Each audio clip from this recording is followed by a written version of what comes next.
Queridos irmãos, hoje a igreja celebra São Francisco de Assis, e como eu disse no início da celebração, um santo conhecido, praticamente todo mundo conhece por conta das coisas pequenas e das coisas grandes que ele fez. Eu espero que nós aqui o conheçamos pelas coisas pequenas e grandes, não só pelas pequenas.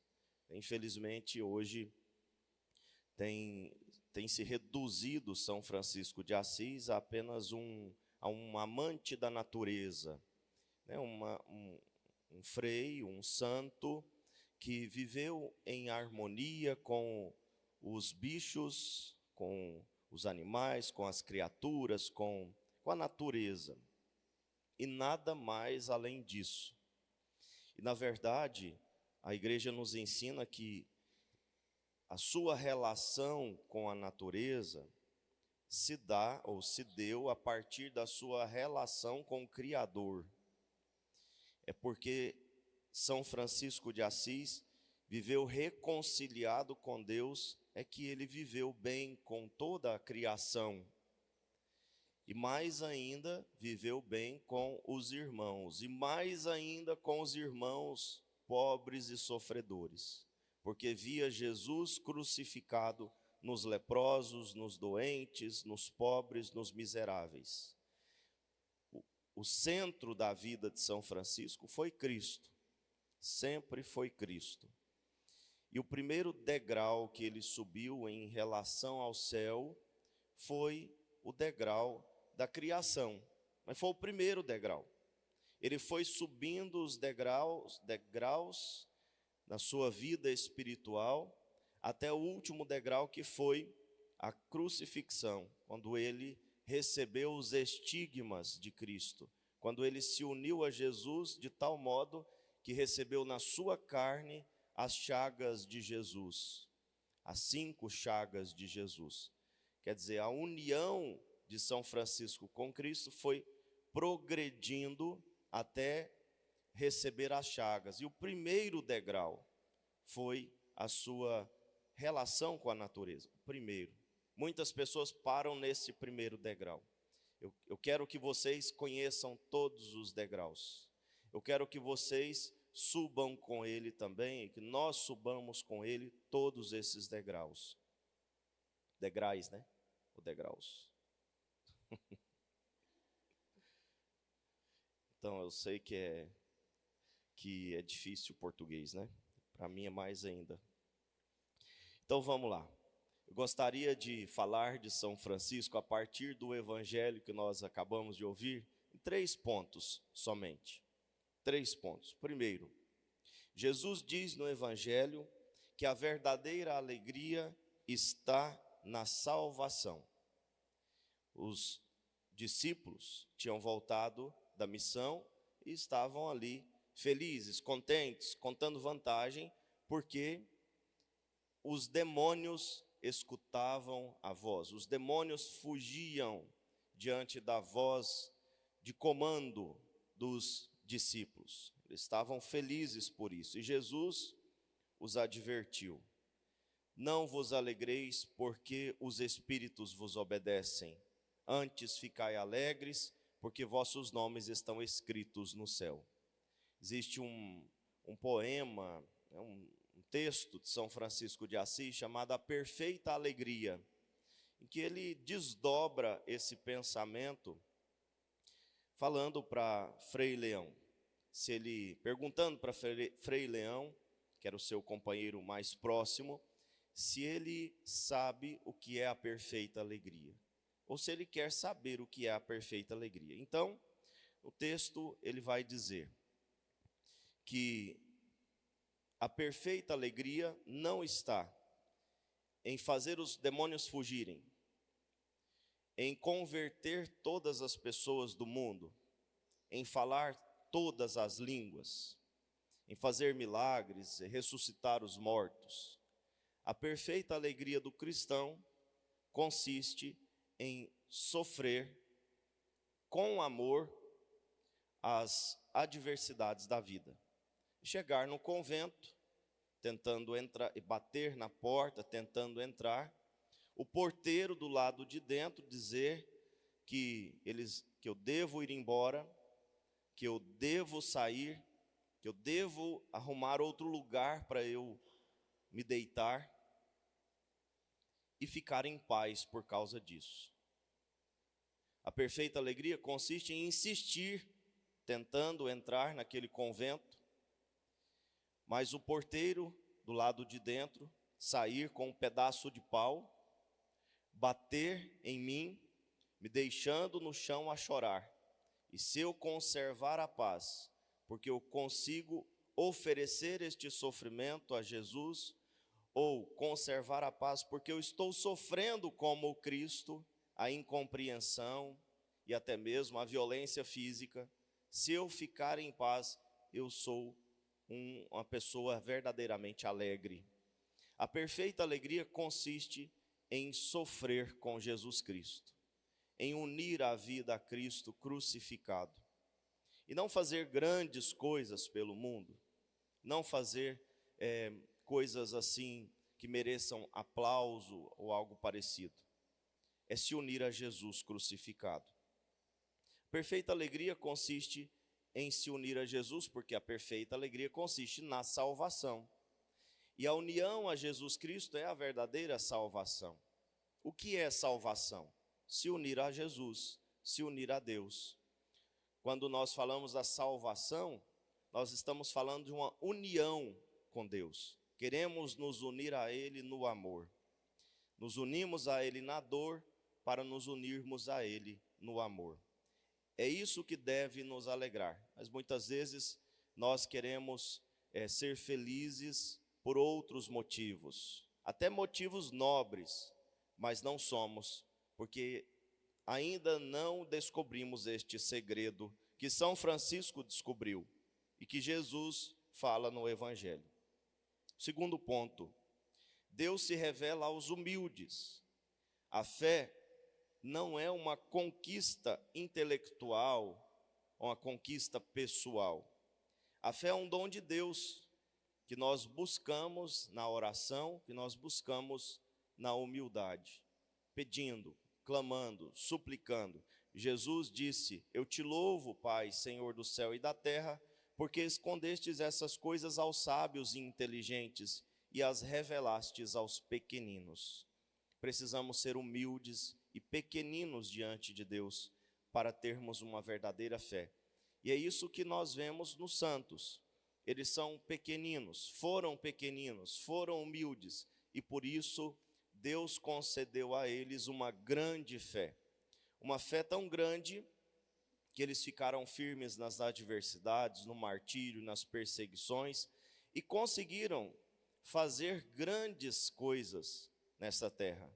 Conseguiram fazer grandes coisas. São Francisco de Assis, ele fez tanto bem à igreja, que a igreja é dividida entre antes e depois de São Francisco. Assim como a humanidade é dividida entre antes e depois de Cristo, a igreja tem um antes e depois de São Francisco. Seu tamanho, tão grande foi o bem que São Francisco fez. E o que ele fez? Ele foi humilde, ele foi um homem de fé, ele se entregou verdadeiramente ao Senhor na oração e na caridade. Ele confiou em Deus nas adversidades. Foi isso que ele fez. Na época de São Francisco existiam muitos grupos de hereges que combatiam a riqueza da igreja, vivendo também a pobreza. Andavam esfarrapados e tudo mais, mas lutando contra a igreja, falando mal da igreja, combatendo a igreja. São Francisco correu um grande risco de ser considerado um herege, porque ele veio com pensamentos parecidos, mas com atitudes totalmente diferentes. O pensamento de retornar ao Evangelho, às fontes do Evangelho, da pobreza, a castidade, a obediência, a humildade, mas numa submissão total à igreja e à hierarquia da igreja.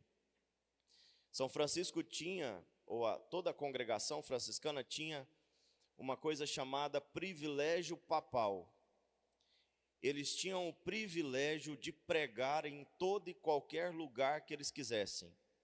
Mas São Francisco de Assis nunca usou o privilégio papal e proibiu os freis de usá-lo. Ele dizia o contrário: nenhum frei pregue numa diocese em que o bispo lhe proibir. Se o bispo proibir, não pregue. Se a autoridade eclesiástica proibir, não pregue, mesmo tendo o privilégio papal. A autoridade, a licença do Papa para pregar em qualquer lugar. Não contrarie os bispos, não brigue com os bispos, não enfrentem os bispos, se submetam a eles, como pobres e humildes. Então veja, tamanho que era a humildade dele. Ele tinha um instrumento desse e não usava, nunca usou e proibiu os frades de usar, para manifestar uma humildade muito reverente e irrestrita à igreja. Por fim, vivemos em um tempo de graça, um tempo em que muitos profetas, muitos reis, muitos poderosos desejavam ver.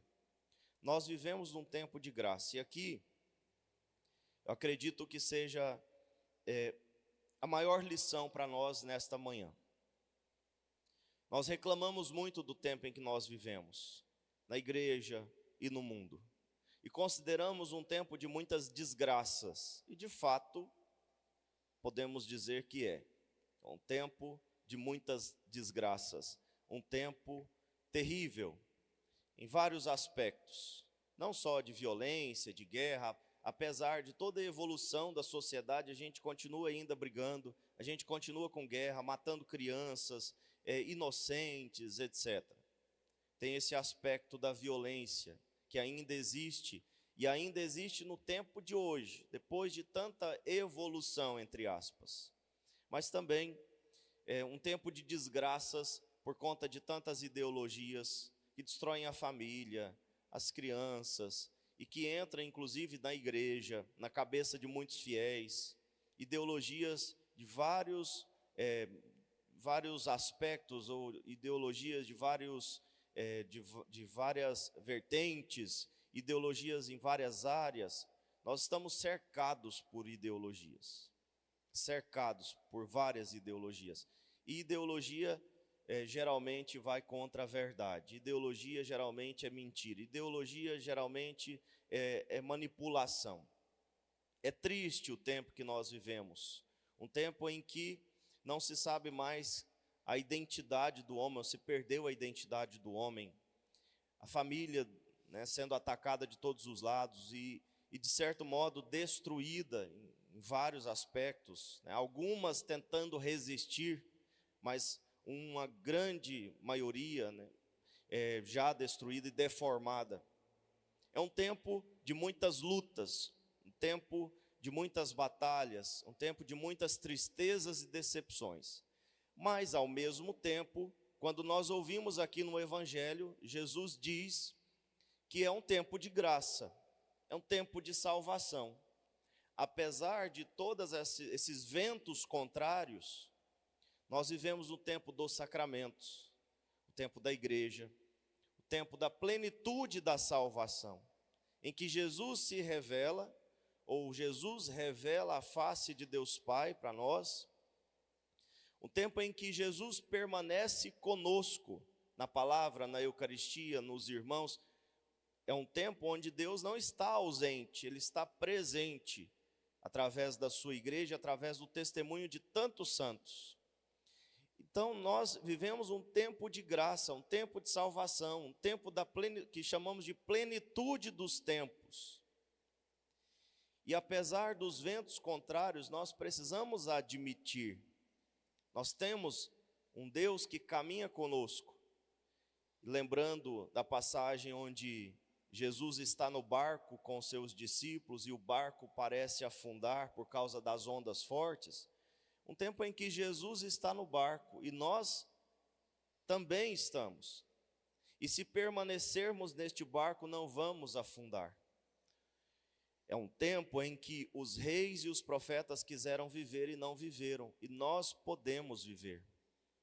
Por isso, queridos irmãos, vamos pedir a Jesus que nos dê essa compreensão, que apesar de todas as lutas, todas as batalhas, tristezas e decepções deste tempo, nós temos um Deus que caminha conosco, na igreja, nos sacramentos, na história dos santos, no testemunho dos santos. Nós não estamos sozinhos. É um tempo de graça e de salvação que os santos souberam aproveitar e souberam valorizar, souberam viver com gratidão. Vamos pedir a Jesus que coloque no nosso coração gratidão, que a decepção, a tristeza, a falta de esperança, a falta de fé, a descrença dê lugar à esperança, à gratidão. Sabemos que Deus caminha conosco e isso deveria bastar. Louvado seja o nosso